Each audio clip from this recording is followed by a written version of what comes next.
Welcome back. সকলকে আবারও স্বাগত জানাই বং টেলিস্কোপের হরর অডিও সিরিজের 78 নম্বর এপিসোডে। আজকের যে ঘটনাটি আপনারা শুনতে চলেছেন, মনে রাখবেন এই ঘটনাটি আমরা একা শুনবো না। এই ঘটনাটি সাধারণ কোনো গল্প নয়, এটি বাস্তবের ছায়ায় গড়ে ওঠা এমন একটি ঘটনা যেখানে রয়েছে অশুভ শক্তি, রক্ত এবং অতি প্রাকৃত চুক্তির খেলা। এই ঘটনায় রয়েছে ভয়ঙ্কর ইফরিত জিন, হিংস্রতা, অন্ধকার চুক্তি এবং সেই চুক্তির এমন এক পরিণতি যা আপনাকে শিউরে উঠতে বাধ্য করবে। তবে আজকের ঘটনাটি শুরু করার আগে আমি আপনাদের জানিয়ে দিই, যদি আপনাদের জীবনেও কখনো কোনো ভৌতিক ঘটনা ঘটে থাকে অথবা আপনাদের পরিবার, আত্মীয় স্বজন, বন্ধু বান্ধব কারোর কাছ থেকে কখনো কোনো ভৌতিক অভিজ্ঞতা বা কোনো ভয়ঙ্কর ঘটনা শুনে থাকেন, তাহলে সেটি আমার সাথে শেয়ার করুন। এই ভিডিওর ডেসক্রিপশন বক্সে আমি আমার ইমেল অ্যাড্রেস, ফেসবুক এবং ইনস্টাগ্রাম আইডি প্রোভাইড করে দিয়েছি। ওখানে গিয়ে আপনি আপনাদের ঘটনা আমাকে লিখে পাঠান, হয়তো পরের এপিসোডে আমি আপনাদের পাঠানো ঘটনাই শেয়ার করব। ফিরে আসা যাক আজকের ঘটনায়। 2016 সাল, কলকাতার উপকণ্ঠে মেটিয়া বুরুজ বাটানগর সংলগ্ন এক পুরনো এলাকা। এলাকাটির নাম এখানে গোপন রাখা হচ্ছে। একটা ভাঙা গুদাম ঘর, একটা পরিত্যক্ত জুট মিল আর শতবর্ষের পুরনো একটি কবরস্থান আছে। 2016 সালে শীতের দিকে রাতের কুয়াশা এমনই ঘন যেন রাস্তার আলোটাও গিলে ফেলে। ইমরান মালিক, ক্র্যাত এবং লোহার ব্যবসা। মাথাটা খুবই ঠান্ডা কিন্তু ভেতরে ভীষণ হিংস্র। টাকার জন্য সে কাউকে শেষ করতে পারে। তার ব্যবসার সবচেয়ে বড় শত্রু হলো আরিফ হোসেন, যে পুলিশের কাছে ইমরানের কালো কারবারের প্রমাণ দেয়। ফলাফল স্বরূপ ইমরানের গুদাম ঘর সিল করে দেওয়া হয়। অনেক টাকা আটকে যায়, অনেক লস হয় আর সমাজে মুখ দেখানো বন্ধ হয়ে যায়। এক রাতে ইমরান শোনে এক ভয়ঙ্কর নাম, পীরবাবুর কথা। কলকাতার আন্ডারগ্রাউন্ডে পরিচিত একজন জিন সাধক। লোকেরা বলে ও জিন ডাকে, ও রক্ত দিয়ে চুক্তি করে। সেদিন রাতে ইমরান আর পারছিল না। ব্যবসা শেষ, মান সম্মান শেষ। সে নিজে নিজেই ফিসফিস করতে করতে বলে, ঠিক আছে খোদা, এবারে যা হবে সবাই দেখতে পারবে। রাত সেদিন 12:48। ঘন কুয়াশার মধ্যে দিয়ে সে পীরবাবু ঝুপড়িতে যায়। পীরবাবু বসেছিল মাটির ওপরে, পিঠটা বাঁকা, চুলটা জট পাকানো, চোখের একটা মণি পুরোটাই সাদা। তার সামনে শুকনো খুলি, পাশে অদ্ভুত একটা সাপের মাথা রাখা ছিল। চারিদিকে মোমবাতি জ্বলছিল। অদ্ভুত সব আরবি লিপি চারিদিকে ঝুলানো। কালো সুতোর মধ্যে অদ্ভুত সব তাবিজ বাঁধা। একটা পেতলের বাটি তার সামনে রাখা ছিল। ইমরানের তো এসব দেখে ভয় লাগে, তাও সাহস করে ইমরান সবকিছুই খুলে বলে, কে তাকে ধ্বংস করেছে, কে তার সবকিছু কেড়ে নিয়েছে আর সে কি চায়। পীরবাবু চুপচাপ শোনে সবকিছুই, তারপর বলে, কিমাত দিতে হবে। ইমরান বলে, কত দিতে হবে? 2 লাখ নেব। ইমরান প্রথমে থমকে যায় কিন্তু শেষে বলে, ঠিক আছে, 1 লাখ আমি অ্যাডভান্স দিচ্ছি, কাজ শেষ হলে আরো 1 লাখ দিয়ে দেবো। পীরবাবু রাজি হয়। এই কাজ একজনই পারবে, ইফরিত জিন্নাত। তবে শোন, ইফরিতকে ডাকতে গেলে শুধু রক্ত নয়, অপবিত্র বলি লাগে। ইমরান কাঁপতে কাঁপতে জিজ্ঞাসা করলো, কি কি দিতে হবে আমায় বলুন। পীরবাবু চোখ তুলে তাকায়। যার নাম বলছিস তার ছবি চাই, আর কিছু ব্যবহার করা জিনিস, সেটা পায়ের মাটি হলেও চলবে। আর একটা গরুর কাটা মাথা লাগবে, আর একটা শুয়োরের কলিজা, দুটো একসাথে লাগবে।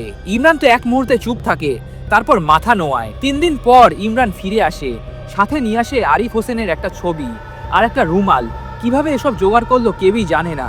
শোনা গিয়েছিল যখন আরিফ কাজে বেরিয়েছিল তখন তার স্ত্রী আরিফের বাড়ির সামনের উঠোনটায় জামা কাপড় শুকোতে দিয়েছিল। তখনই সে একটা রুমাল নিয়ে নেয় আর আরিফের ছবি সে ফেসবুক থেকে বার করে, প্রিন্ট আউট করে বড় করে বার করে নিয়ে আসে সে। সেদিন রাত 1:36। মেঝেতে আঁকা হয় উল্টো আরবি চিহ্ন, চারকোণে জ্বালানো হয় কালো তেল ভর্তি প্রদীপ, মাঝখানে রাখা হয় সেই গরুর মাথাটা, চোখ দুটো খোলা, রক্তটা এখনো গড়িয়ে পড়ছে। আর তার পাশে রাখা হয় শুয়োরের কলিজা, কাঁচা কালছে, পচা গন্ধ ছড়াচ্ছে। পীরবাবু শুরু করে একটা ভাঙা আরবি ফার্সি মন্ত্র, যার মানে কেউই জানে না। চারিদিকের কুয়াশাটা হঠাৎই ঘন হয়ে আসে। তারপর একটা ভারী শব্দ, গরুর মাথাটা হঠাৎ করেই নড়ে ওঠে। আর ঠিক তখনই ধোয়ার ভেতর থেকে একটা বিশাল কালো অবয়ব দেখা যায়। অবয়বটির উচ্চতা প্রায় 8 থেকে 9 ফুট, কঙ্কাল ধরা, হাড়গুলো চোখে পড়ে না, কিন্তু মাংস আর ত্বকটা পুরোপুরি ধূসর, কালো এবং ফাটলপূর্ণ। হাতের আঙুলগুলো দীর্ঘ, নখ যেন তরোয়ালের মতো ধারালো, চোখটা লালচে, আগুনের মতো জ্বলে, অন্ধকারেও যেন আলোকিত। মুখটা বড়, চওড়া, দাঁতগুলো তীক্ষ্ণ, অদ্ভুতভাবে ভরসা ছাড়া চলাফেরা, যেন মাটিতে পা রাখে না, প্রায় অদৃশ্য। কুয়াশা বা ছায়ার ভেতর দিয়ে এসে ফিসফিস করে এগিয়ে আসে। ইমরান তো এসব দেখে আর নিতে পারে না। একটা গম্ভীর কণ্ঠস্বর এরপরে শোনা যায়, ডাক দিয়েছিস, দাম জানিস তো? পীরবাবু বলে ওঠে, এই মানুষটা প্রতিশোধ চায়। ইমরান কাঁপতে কাঁপতে সামনে এগোয়। ইফরিত জিন্নাত বলে ওঠে, আমি আমি তার শত্রুকে নেব, তার রক্ত, তার ঘুম, তার পরিবার, কিন্তু বদলে তোরও কিছু ক্ষতি হতে পারে। ইমরান থামে না, সে বলে ঠিক আছে আমি রাজি আছি। ইফরিত হাসে।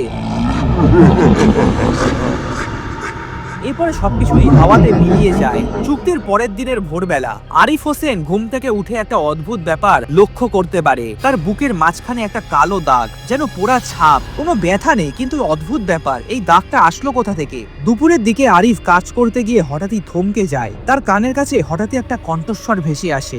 আরিফ, আরিফ, এই আরিফ। সে চারিদিকে তাকায়, কিন্তু কেউই নেই। সেই রাতে আরিফের স্ত্রী সাবিনা বেগম হঠাৎই চেঁচিয়ে ওঠে। সে বলে ঘরের কোণে কাউকে দাঁড়িয়ে থাকতে দেখেছিল, লম্বা, কালো, আর চোখ দুটো লাল। আরিফের ছোট ছেলে রিজওয়ান, বয়স মাত্র 7 বছর, হঠাৎ করেই রাতে কথা বলতে শুরু করে। সে দেওয়ালের দিকে তাকিয়ে বলে, আব্বু, ওই যে ওখানে একজন দাঁড়িয়ে আছে আব্বু। সাবিনা তো এসব দেখে কাঁদতে শুরু করে। এই সময় অন্যদিকে ইমরান নিজের ঘরে বসে সে কিছুই করে না, কিন্তু তার কানে ভেসে আসে হাসির শব্দ। তার চোখের সামনে এক মুহূর্তের জন্য আরিফের বাড়ির ছবিটা ভেসে ওঠে। সে বুঝে যায় ইফরিত জিন্নাত কাজ করতে শুরু করে দিয়েছে। ইফরিত আগে মানে না, আগে সে পরিবারকে ভাঙে।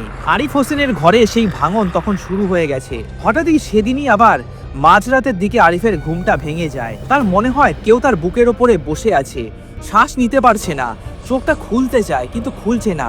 আরিফ তো চিৎকার করতে চায়, কিন্তু গলা দিয়ে কোনো শব্দ বেরোয় না। এরপর হঠাৎই বুক থেকে চাপটা সরে যায়। সে উঠে বসে, ঘামতে থাকে, তার বুকের দিকে তাকায়। বুকের কালো দাগটা এখন আগের থেকে অনেকটা বড় হয়ে গিয়েছে। অদ্ভুত ব্যাপার, দাগের মাঝখানে নখের আঁচলের মতো দাগ। সে বুঝে যায় এটা কোনো স্বপ্ন ছিল না। আরিফের স্ত্রী সাবিনা রান্নাঘরে জল আনতে গিয়েছিল। হঠাৎই তার পায়ের নিচের মেঝেটা ভিজে যায়। সে তাকিয়ে দেখে মেঝেতে জল না, রক্তের মতো তরল। সাবিনা চিৎকার করে পড়ে যায়, তারপর এই জ্ঞান হারায়। আরিফ এবং সাবিনার ছোট ছেলে রিজওয়ান সেই রাতে ঘুম থেকে আবারও উঠে বসে, দেওয়ালের দিকে তাকিয়ে বসে থাকে। তার চোখ দুটো অস্বাভাবিক স্থির। সে বলে, আব্বু, ওই লোকটা বলছে তুমি অনেক কষ্ট দেবে। আরিফ তো এই কথাটি শুনে জমে যায়। সেই রাতের ঘটনার পরে আরিফ হোসেনের ঘরে কেউ আর ঘুমাতে পারেনি। রিজওয়ান চুপচাপ বসে থাকতো, কিছু জিজ্ঞাসা করলে শুধু বলতো ওই লোকটা আবারও আসবে আব্বু। সাবিনা শরীরটা দুর্বল হয়ে পড়েছিল। ঘাড়ের পেছনে কালচে দাগ দেখা গিয়েছিল, যেন কেউ শক্ত করে ঘাড়টা ধরে রেখেছে। আরিফ বুঝে যায় এটা কোনো সাধারণ ঘটনা নয়। এই ঘটনাগুলির পর আর এক মুহূর্ত দেরি না করে আরিফ তার পরিবারকে নিয়ে পাশের এক মসজিদের পরিচিত হুজুরের কাছে যায়। হুজুর হাফেজ আব্দুল কাদের সাহেব, বয়স প্রায় 60 বছর। লোকটা খুবই শান্ত, চোখে অদ্ভুত গভীরতা। সব কথাই তাকে খুলে বলা হয়। হুজুর চুপচাপ করে শোনেন, তারপর হঠাৎই বলেন, আপনারা কি কারোর সাথে শত্রুতা করেছেন? আরিফ থমকে যায়। হঠাৎই ইমরানের কথা মনে পড়ে যায়। হুজুর কোরআন খুলে কিছু আয়াত পড়েন। তিনি হঠাৎই থেমে যায়, তার হাতটা কাঁপতে থাকে। তিনি ধীরে ধীরে বলেন, সর্বনাশ করেছে, এটা তো জিন্নাতের কাজ। এটা তো সাধারণ জিন্না, এটা তো ইফরিত। আর এই ইফরিত কাউকে অতি সহজে আক্রমণ করে না, একে তো চুক্তি করে পাঠানো হয়েছে। সাবিনা হঠাৎই কেঁপে যায়। এই ইফরিতকে আমি তাড়াতে পারবো না, কারণ যে ডেকেছে সে রক্ত দিয়ে চুক্তি করেছে। হঠাৎই এই সময়টা রিজওয়ান হেসে ওঠে। সবাই তাকায়। হুজুর ঘামতে শুরু করেন। হুজুর জোরে জোরে আয়াত করতে শুরু করেন। ঠিক তখনই ঘরের বাতিগুলোও নিভে যায়। জানলাটা জোরে জোরে ধাক্কা খায়। হুজুর চিৎকার করে বলেন, এখনই বের হয়ে যান, এই ঘর আর নিরাপদ নয়। যে তোমার ক্ষতি চেয়েছে তাকে আগে খুঁজে বার করো, কারণ ইফরিত থামবে না যতক্ষণ এক পাশ পুরোটা না ভাঙে। হুজুরের কাছ থেকে বেরিয়ে আরিফের মাথার ভেতর একটাই নাম ঘুরছিল, ইমরান। পুরনো ঝগড়া, জমির মামলা, হুমকির কথা সবকিছুই হঠাৎ মিলতে শুরু করলো। আরিফ সেদিন রাতে চুপি চুপি যায় গ্রামের এক বৃদ্ধ লোকের কাছে, নাওশের আলী, যে গোপনে সব কথাই জানে। নাওশের আলী হঠাৎই সব কথা শুনে একটু চুপ থাকে, তারপর বলে, ইমরান পীর বাবুর কাছে গেছে।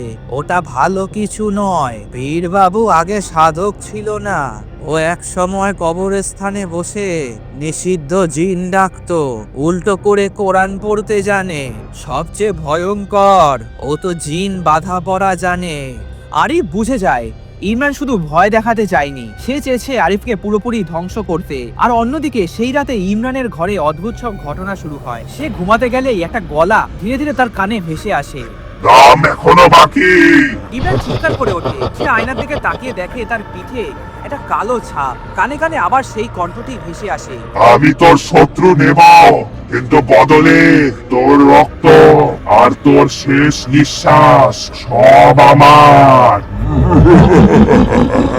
ইমরান তখনই বুঝে যায় চুক্তিটা একতরফা ছিল না। ইফরিত ধীরে ধীরে তাকেও নিচ্ছে। সেই রাতেই আরিফ হোসেন একা দাঁড়িয়ে, মাথার ভিতরে একটাই কথা, আজ রাতে ইমরানকে শেষ করতে হবে, আজকেই ওকে ধ্বংস করতে হবে। এলাকার পুরনো একটা পরিত্যক্ত দরগার ভেতরে ইমরান বসেছিল, চুলটা এলোমেলো, চোখটা লাল, ঠোঁটটা কাঁপছে। আরিফ খুঁজতে খুঁজতে ওখানে যায়। আরিফ হঠাৎই ইমরানকে দেখে শক্ত করে বলে, কেন কেন করেছিস তুই আমার সাথে এরকম, কেন করলি? ইমরান হঠাৎই হেসে ওঠে, আমি তো শুধু ন্যায় চেয়েছিলাম। আরিফ চিৎকার করে ওঠে, আমার পরিবার কেন? ইমরান মাথা নিচু করে বলে, কারণ ইফরিত পরিবার দিয়েই শুরু করে। ইমরান এবার উঠে দাঁড়ায়, চোখটা লাল, হাসিটা অমানবিক। হঠাৎই সে হাতে নেয় একটা ধারালো কাস্তে। আমি আজকে শেষ করব, আমি আজকে তোকে শেষ করব আরিফ, কেউ তোকে বাঁচাতে পারবে না।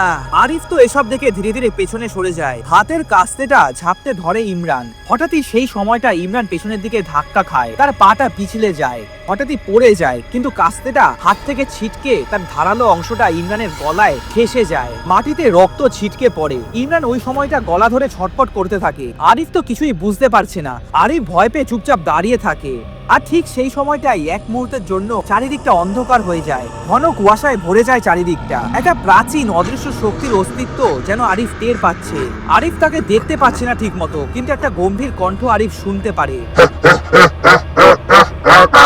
চুক্তির মালিক মারা গেলে অসম্পূর্ণ চুক্তি আর কেউ চালাতে পারবে না। আরিফের পরিবার এবার মুক্ত।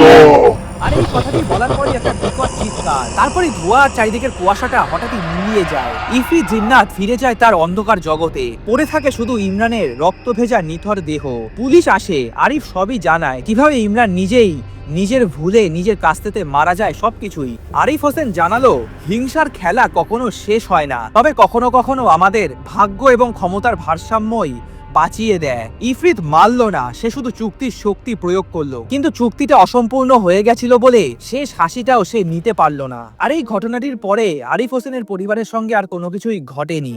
এই ছিল আজকের একটি ভয়ঙ্কর ঘটনা, কিন্তু মনে রাখবেন, কখনো কখনো হিংসা এবং প্রতিশোধ নিজেকেই ধ্বংস করে ফেলে। যে ব্যক্তি অন্যকে কষ্ট দেয় এবং অন্যকে ক্ষতি করার চেষ্টা করে, প্রায়শই সে তার নিজের ওপর খারাপ প্রভাব নিয়ে আসে। তাই নিজের জীবন, পরিবার এবং আশেপাশের মানুষকে সতর্কভাবে বিবেচনা করুন। ভয়কে জানুন, তবে সেই ভয়কে কাজে লাগান সচেতন থাকার জন্য। যদি আজকের ঘটনাটি আপনাদের রোমাঞ্চিত করে থাকে, তাহলে ভিডিওটিতে লাইক দিন, কমেন্ট করে জানান এই ঘটনার কোন অংশটা সবচেয়ে বেশি ভয়ঙ্কর লাগলো, এবং শেয়ার করুন সকলের সাথে। বং টেলিস্কোপ চ্যানেলটিকে সাবস্ক্রাইব করে পাশে থাকা বেল আইকনটি প্রেস করে রাখুন। আমি সুপ্রিয় ছিলাম আপনাদের সাথে। খুব শীঘ্রই দেখা হবে নেক্সট একটি এপিসোডে। এবং যাওয়ার আগে একটা কথাই বলবো, যদি আপনাদের জীবনেও কখনো কোনো ভৌতিক ঘটনা ঘটে থাকে, অথবা আপনাদের পরিবার, বন্ধু বান্ধব, আত্মীয় স্বজন কারোর কাছ থেকে কোনো ভৌতিক অভিজ্ঞতা বা কোনো ঘটনা শুনে থাকেন, তাহলে সেটি আমার সাথে শেয়ার করুন। এই ভিডিও ডেসক্রিপশন বক্সে আমি আমার ইমেল অ্যাড্রেস, ফেসবুক এবং ইনস্টাগ্রাম আইডি প্রোভাইড করে দিয়েছি। ওখানে গিয়ে আপনি আপনাদের ঘটনা আমাকে লিখে পাঠান। হয়তো পরের এপিসোডে আমি আপনাদের পাঠানো ঘটনাই শেয়ার করব। আবারও দেখা হবে নেক্সট একটি এপিসোডে। ভালো থাকবেন এবং সুস্থ থাকবেন।